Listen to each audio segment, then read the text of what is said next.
Assalamu alaikum everyone.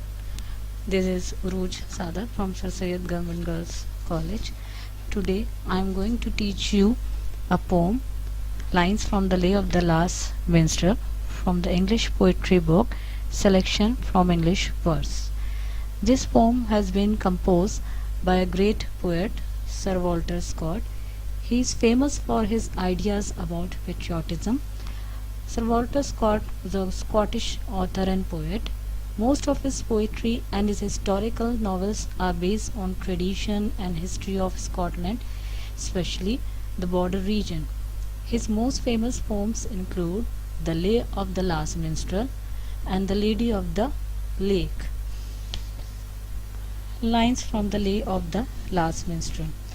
Breathes there the man with soul so dead, who never to himself has said, "This is my own, my native land," whose heart hath never within him burned, as whom his footstep he hath turned, from wandering on a foreign strand. If such their breath go, mark him well, for him no minstrel raptures swell.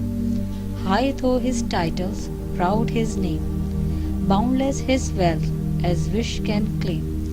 Despite those titles, power and pelf, the wretch, concentrate all in self, living shall forfeit fair renown, and doubly dying shall go down to the vile dust from whence he sprung, unwept, unhonored, and unsung.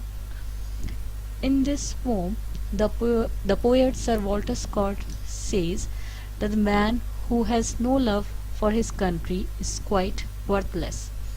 If he does not feel excitement and emotional attachment with his motherland as he comes back from a foreign country, he is a dull fellow. He deserves no sympathy. Nobody loves such a man, and no singer sings in his honor. Though he has a lot of wealth and holds a high title, he is a selfish man and always thinks about his interests only. According to the poet, such unpatriotic person dies double death. The first death is physical when he is buried in the dust. The second death is in the sense that nobody remembers him after his death. No tribute is paid to such a person, as no one utters a word of praise or appreciation for him. No songs are sung in his memory. Thus he suffers a death of disgrace. This poem deals with the theme of patriotism. The poet wants to evoke patriotic spirit for one's native land. The poet believes that love and loyalty towards one's motherland is a natural feeling, and anyone devoid of it is nothing but a symbol of greed and selfishness. Now, let's see the analysis of this poem.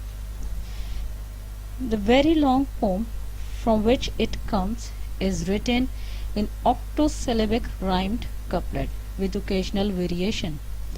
All the lines are octosyllable.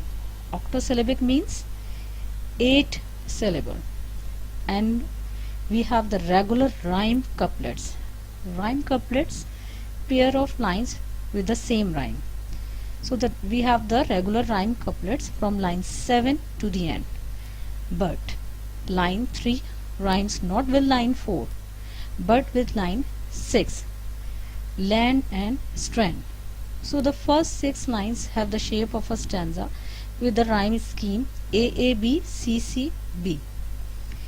Also notice how the strong beat of rhythm is sometimes emphasized by alliteration. Alliteration means the use of words beginning with the same sound. We have it in line 11 with its power and pel, and more sustained in line 14 and 15 with "and doubly dying shall go down to the wild dust from whence he sprung." Now that's all about this poem. Thank you.